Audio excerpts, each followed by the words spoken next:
Bismillahirrahmanirrahim. Assalamualaikum warahmatullahi wabarakatuh. Halo sahabat pelajar semuanya, apa kabar? Semoga selalu dalam lindungan Allah Subhanahu wa Ta'ala. Selamat datang di channel Sahabat Belajar, di mana pada kesempatan ini kita akan belajar ilmu balaghah untuk materi tentang jenis-jenis muhassinat badi'iyah. Jenis-jenis muhassinat badi'iyah ada 3. Yang pertama yaitu tauriyah. Yang kedua attibaq. Dan yang ketiga muqabalah. Kita bahas yang pertama yaitu tauriyah.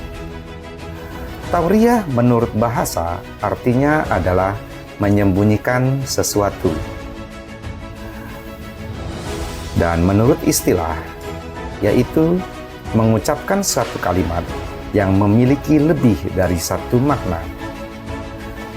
Dapat dipahami bahwa pada kalimat yang mengandung tauriyah, seorang penutur memberikan atau mengucapkan kalimat-kalimat kepada lawan bicaranya dengan maksud untuk mengecoh, karena pada dasarnya yang diucapkan oleh si penutur adalah untuk membuat si pendengarnya memaknai secara lebih mendalam, bahkan maknanya akan sangat jauh dari yang dimaksud. Contohnya terdapat dalam Al-Quran surat Al-An'am ayat 60 yang berbunyi wa huwallazi yatawaffakum bil-laili wa ya'lamu ma jarahtum. Maaf, saya ulangi. Wa ya'lamu ma jarahtum bin-nahari thumma yab'atsukum fihi liyuqda ajalum musamma thumma ilaihi marji'ukum thumma yunabbi'ukum bima kuntum ta'malun. Dan dialah yang menidurkan kamu pada malam hari, dan dia mengetahui apa yang kamu kerjakan pada siang hari. Kemudian dia membangunkan kamu pada siang hari untuk disempurnakan umurmu yang telah ditetapkan. Kemudian kepadanya tempat kamu kembali, lalu dia memberitahukan kepadamu apa yang telah kamu kerjakan. Quran Surat Al-An'am ayat 60. Silakan kita fokuskan pada kalimat jarahtum yang berwarna merah. Di sini diartikan kamu kerjakan. Di sini Allah mengatakan bahwa Allah mengetahui apa yang kamu kerjakan atau yang dikerjakan oleh manusia pada siang hari. Sedangkan secara makna dekat, jarahtum di sini artinya adalah perbuatan yang menuju kepada arah keburukan, dalam hal ini kemaksiatan. Jadi tidak sedikit manusia di siang hari yang juga melakukan kemaksiatan.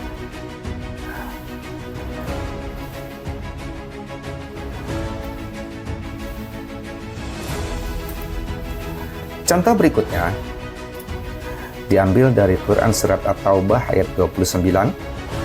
Qatilul ladzina la yu'minuna billahi wala bil yaumil akhir wala yuharrimuna ma harramallahu wa rasuluhu wala yadinuna dinal haqq minal ladzina utul kitaba hatta yu'tul jizyata ayyadin wa hum shaghirun. Perangilah orang-orang yang tidak beriman kepada Allah dan hari kemudian, mereka yang tidak mengharamkan apa yang telah diharamkan Allah dan Rasul-Nya, dan mereka yang tidak beragama dengan agama yang benar, agama Allah, yaitu orang-orang yang telah diberikan kitab, hingga mereka membayar jizyah atau pajak dengan patuh sedang mereka dalam keadaan tunduk. Di sini kita lihat kalimat yang berwarna merah, ayyadin, yang sebenarnya secara makna dekat artinya adalah dengan tangan atau dari tangan. Tapi di sini Allah mengatakan ayyadin di sini artinya adalah dengan patuh. Karena di sini ketika mereka yang diwajibkan membayar pajak dalam sesuai dengan keterangan ayat ini, mereka berada dalam keadaan tunduk, yang artinya mereka berserah diri. Kita lanjutkan. Tauriyah dalam bahasa Indonesia memiliki dua kesamaan. Yang pertama secara teori, maksud saya tauria dalam bahasa Indonesia memiliki dua kesamaan teori. Yang pertama homonim, yaitu kata yang sama lafal dan ejaannya, tetapi berbeda maknanya karena berasal dari sumber yang berlainan. Contoh, saya tidak bisa datang hari ini. Yang kedua, bisa ular itu beracun dan sangat berbahaya. Jika kita lihat dua kata yang sama yaitu bisa, di sini dua kata tersebut memiliki makna yang berbeda karena berasal dari sumber yang berlainan. Dalam artian konteks kalimatnya pun berbeda meskipun dua kata tersebut memiliki kesamaan lafal dan ejaannya. Yang kedua, teori yang memiliki kesamaan dengan tauria yaitu polisemi, yaitu bentuk bahasa, kata, frasa, dan sebagainya yang mempunyai makna lebih dari satu karena adanya beberapa konsep dalam pemaknaan sesuatu kata. Contoh, yang pertama, akar pohon itu mengganggu bangunan. Yang kedua, kita harus mencari akar masalahnya agar dapat menyelesaikan kasus itu dengan baik.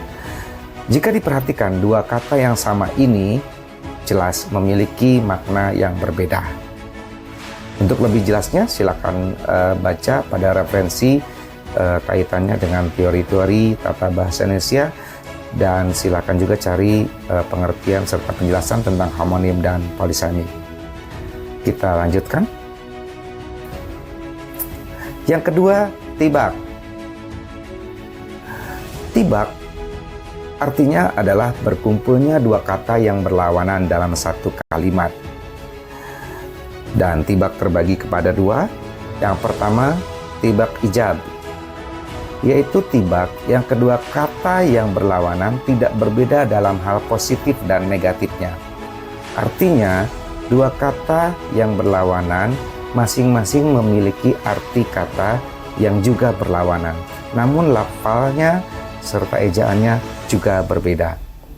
Contoh, baik, lawan katanya adalah buruk. Jauh, lawan katanya adalah dekat. Hidup, lawan katanya adalah mati. Tibak yang kedua yaitu tibak salam, yaitu tibak yang kedua kata yang berlawanan berbeda dalam hal positif dan negatifnya.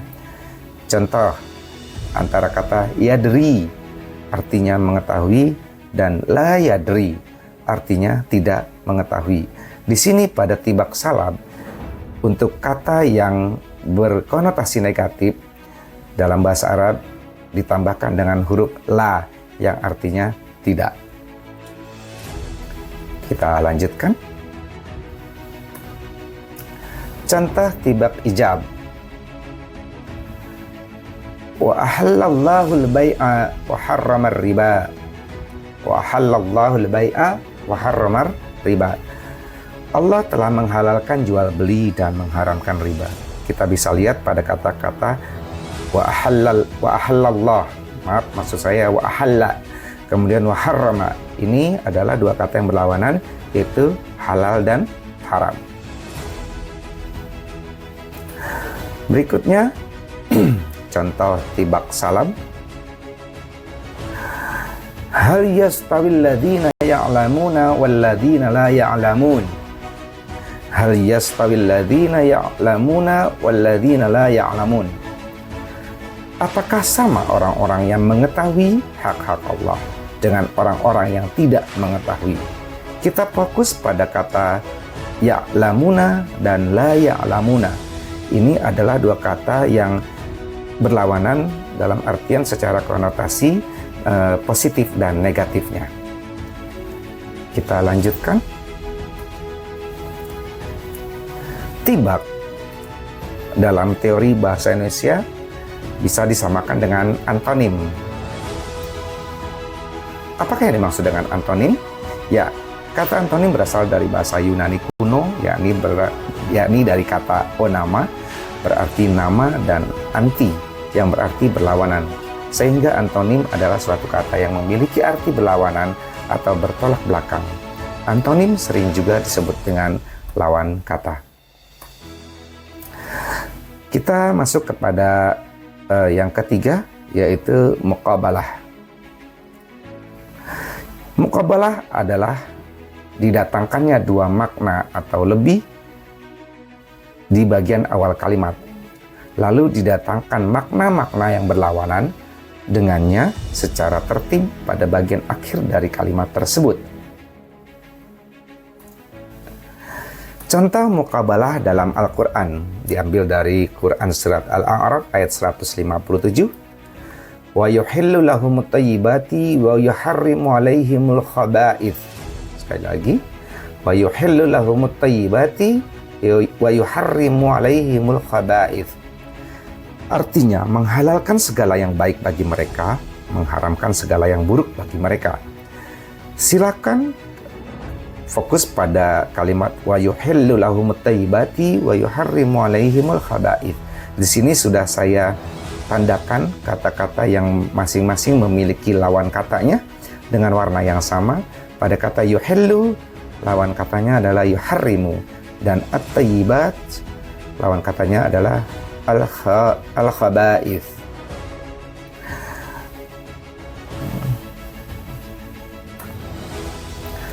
Contoh berikutnya, yuridullahu bikumul yusra wala yuridu bikumul usra. Yuridullahu bikumul yusra wala yuridu bikumul usra. Artinya Allah menghendaki kemudahan bagimu dan tidak menghendaki kesukaran bagimu. Quran Surat Al-Baqarah ayat 185. Kembali pada ayat tersebut, kita bisa lihat pada yuridu dan la yuridu itu memiliki warna yang sama, dan di sini adalah penanda dua kata tersebut yang memiliki perlawanan kata dalam artian bertolak belakang secara konotasi positif dan negatif. Kemudian juga al-yusra dengan al-usra merupakan lawan kata. Kita lanjutkan. Ada syair dari Al-Buhturi yang berbunyi, "Faidha harabu adhallu aziza, wa idha salamu a'azzu dhalila." Faidha harabu adhallu aziza, wa idha salamu a'azzu dhalila. Artinya, jika berperang, mereka membuat orang-orang yang dulunya mulia menjadi hina dina. Jika berdamai, mereka membuat orang-orang yang dulunya hina dina menjadi mulia. Kita fokuskan pada kata harabu dan salamu. Ini adalah dua lawan kata. Kemudian adhallu dan a'azzu adalah dua kata yang berlawanan. Dan azizan serta dhalilan adalah dua kata yang berlawanan.